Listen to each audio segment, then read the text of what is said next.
putusan pancen sikulakan kepengin kebrayan lawan aku bakal ndaimbangi opo sing dadi katresnanku katumpu kanthi tangan loro bocah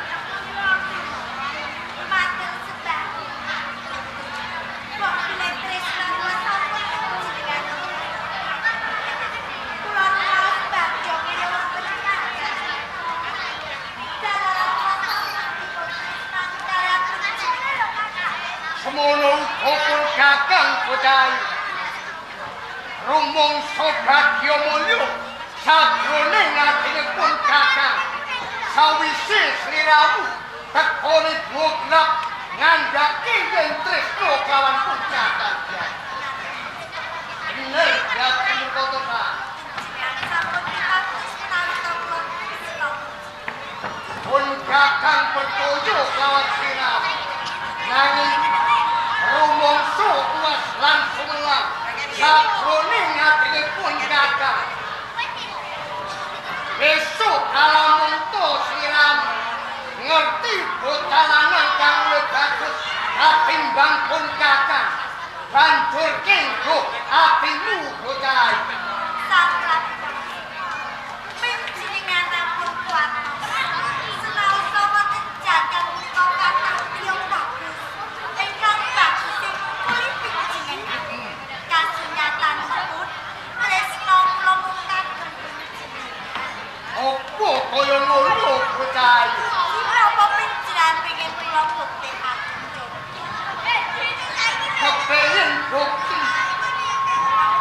mumpung dina iki ana kalorbangan ayo bareng-bareng lelomban samudraning asmara nyedhep magring katresnan bocah semoga kanjeng kula namung semarang kula namung derek kang dados sesama kaya ngono bocah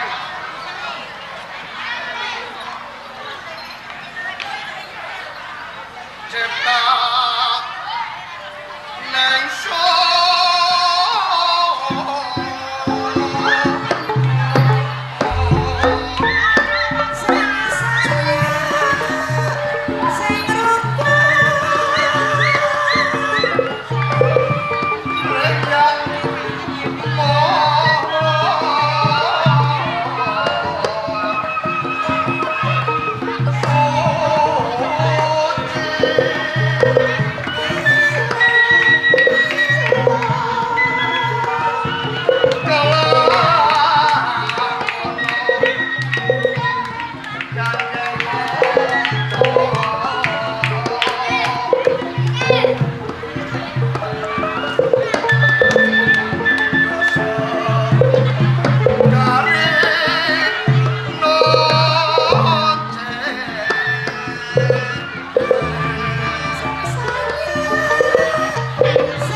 Opo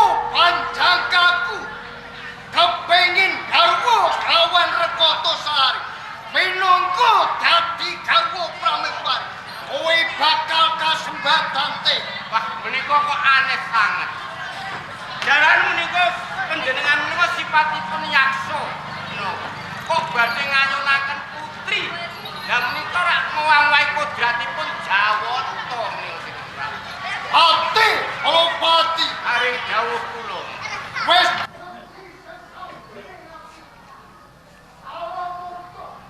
aku ora bisa garwu lawan Reboto Sari. Aku kaku kok dewa jagat. Ulo sangat jatuh emang kone. Aku nopo bebandu saka ngerso kalem sang pikulun guru dewa. Kuwi bakal tak tompo Pak. Kados ngaten. Namung sak kersa panjenengan menika Jinun Prabu kala Yen kaya ngono timbalono proyakso. Oh, ngaten nggih. Hei. Yakso. Podho ngene ya.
atur Ki. Saderengipun abdi dalam kula mugi atur wonten panjenengan. Boten katalumen sungkem kula mugi kunjuk. Tak tampa ujug pangestuning sun kebajening Sinatama ya. Sampun kula tampi minangka jimat kula. Menawi penjalan dalem badhe analiti kewajiban kula.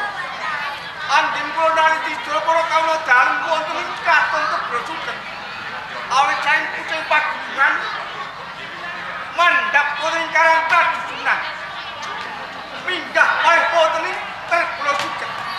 Nyatanipun sedaya para kawula dalem sampun sami alok.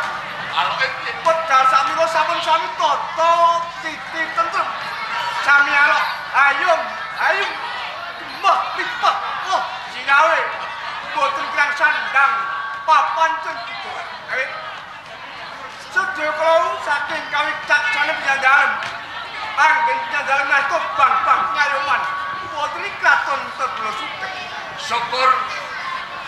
Syukur seketi jumurung Mangayu bagyo yen to saben-sabening sundang parang siram tansah kuwi gawe mongko ing penggaling sun takah ono Pras.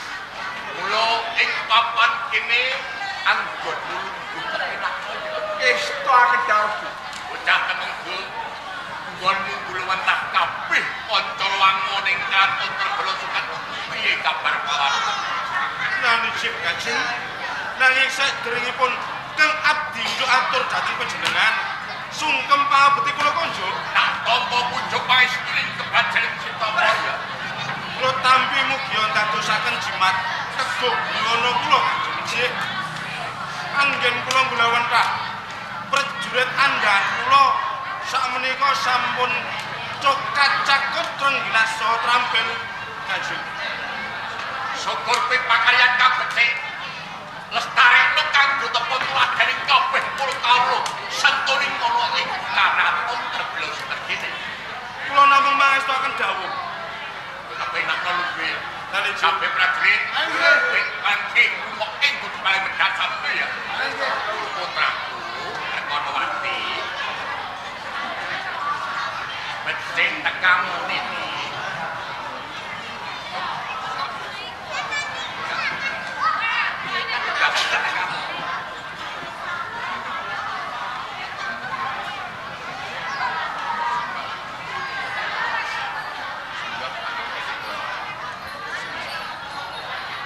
Tak topo ning pucuk pangestuning pun Rama Tampanana ya niki.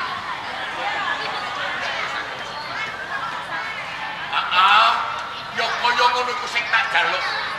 Saben-saben kowe ngabdi antara ngarsaning Rama. Yen Rama dangu marang kowe gawe bobonge Rama. Tapi nak luwih dhisik nggonku ya. Perkara ketaulan Kamu ketinggalan Romo. basuh pikir sukan ning ngarepaning Rama. Menika sampun rampung sedaya Romo. Ono kowe pakaryan kang penting. Romo. Basuki tekamu ya. Romo. Pangestuning wong kowe kebajening sira. Bola bali iki gundul. wonten dawuh Piye kabare kabeh iki prajurit-prajurit Dul?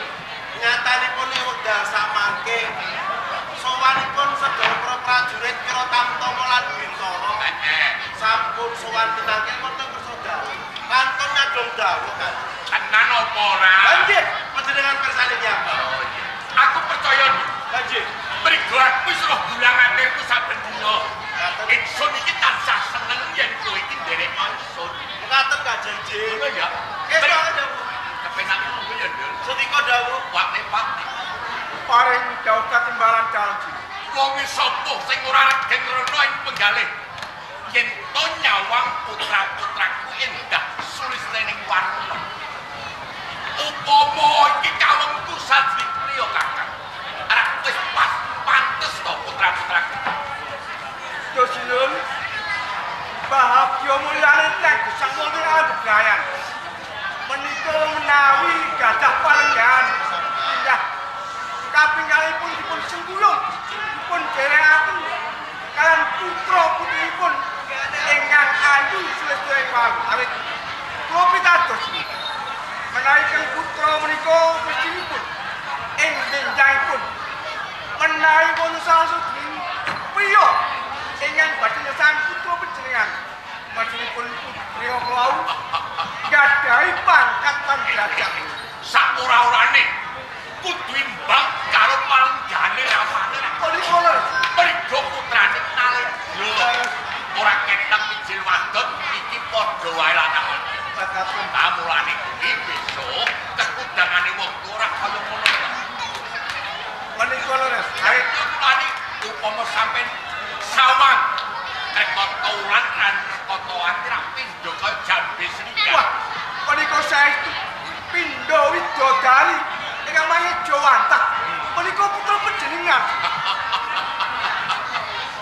mulia-muliane wong urip yen duwe anak yang disawang tansah rasane ngati sumeneng kaya kasepyok banyu kang wayahe sok menika pindhone wong urip iso dadi wong elek lele Dai putra panjenengan menika ora boten anu kalih tiga cacah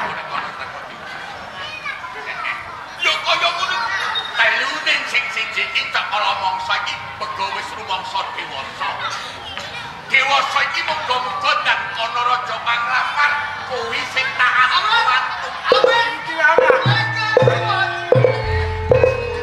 Ontak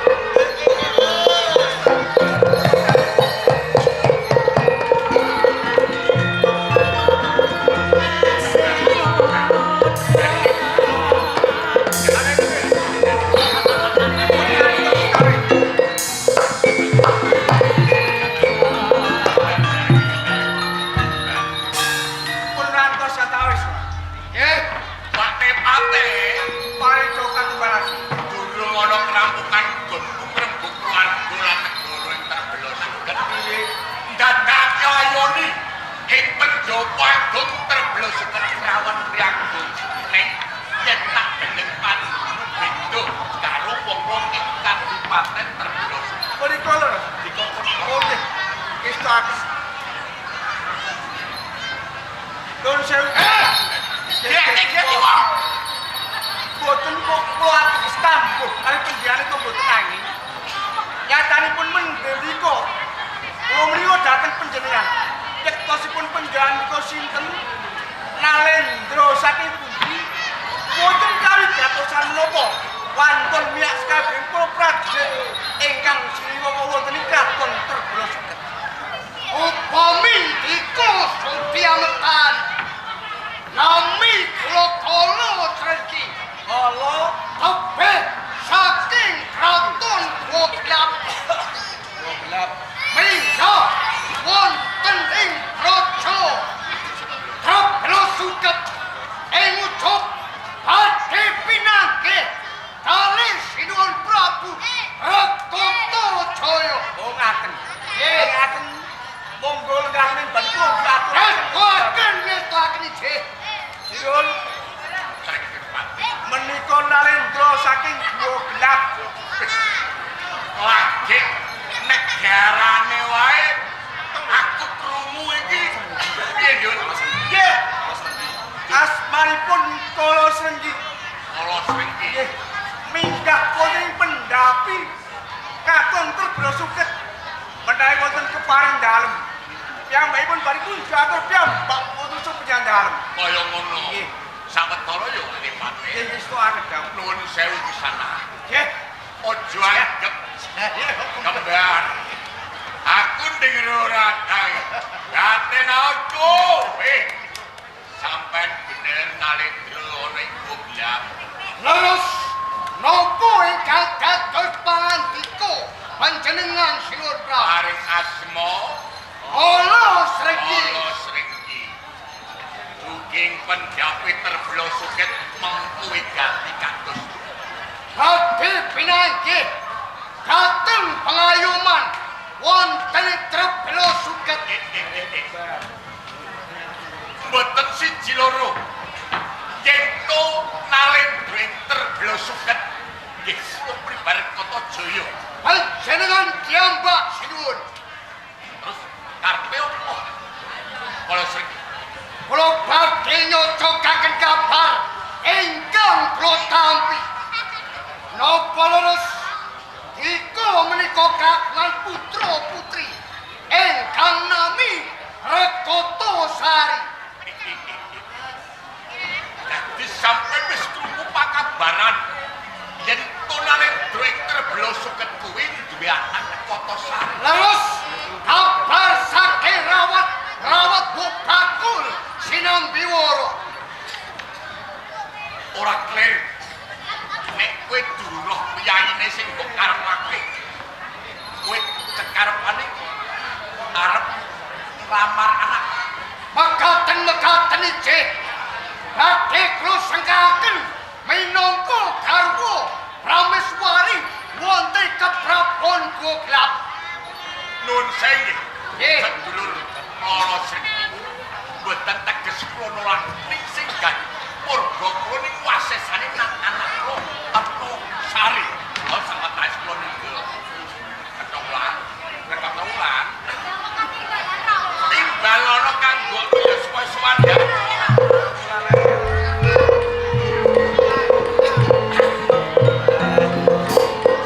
Yo ngene iki lho kabeh. Dana wedok telu pindho karo wedok dari. Sing lawan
saderengipun kula nyuwun pangapunten.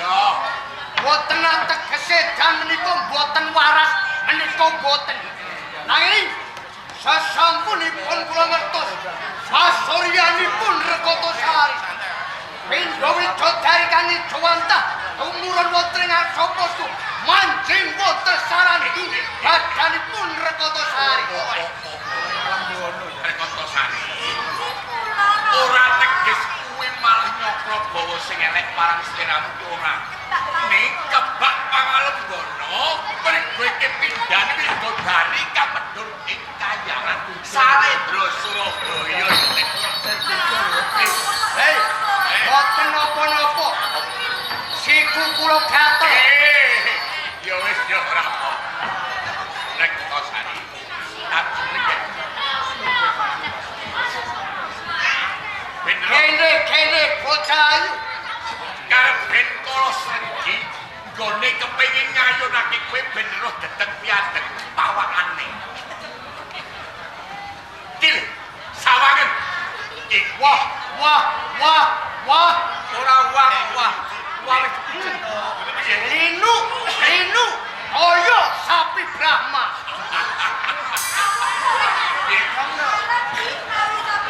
Iya iku wahai surapakan ikane dihitung. Lo saiki karek kala sregi. Ini Rekotosari. Murbane ngakrama ning wasesa nang sliramu kula tetep paring pawang sulan kang gumathok aja nganti gawe anak tunggane sekala sregi. Pawakan menika medeni. Iya, hati-hati ya.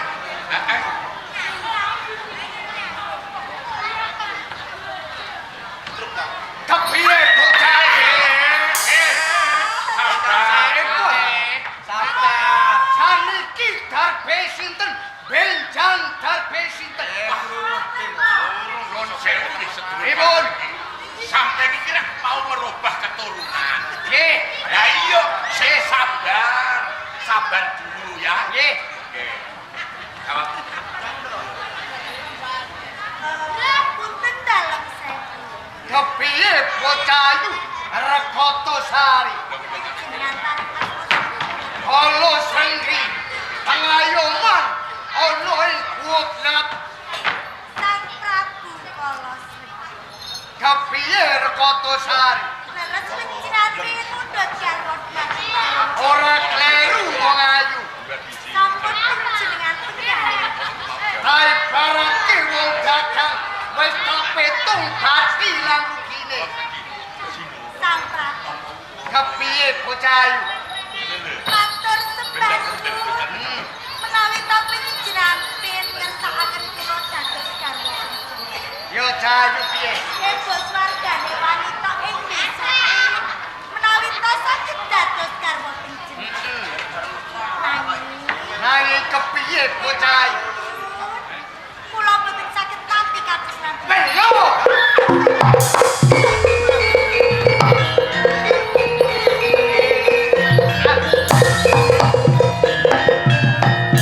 Enun Prabu. Kabar ingkang protam. sabar. Kablo suket menika budange kasusiran, kedunge kasusastra. Sabar nggih nang kula Sabar pripun? Coba paring aturane ya nggih. Wonten mawon. Kepiye? Ingkang kambek rorot. Rekotosari.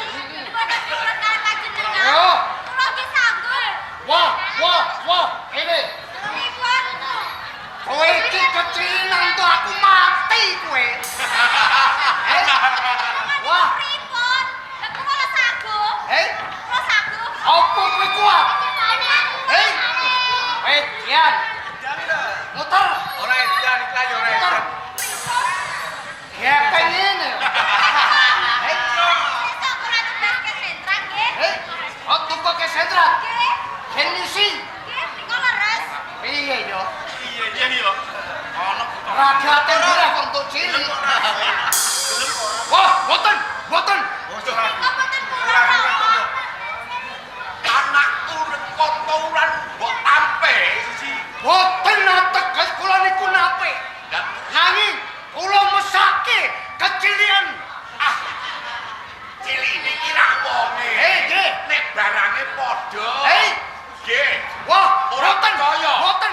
Kandel sing dhek wau. Iki buta iki kok sembarang. Pripun? Terus nek umpama lho Nggih. anak kula Rekotosari mongko mboten purun, mongko sampeyan diparing kula paring anak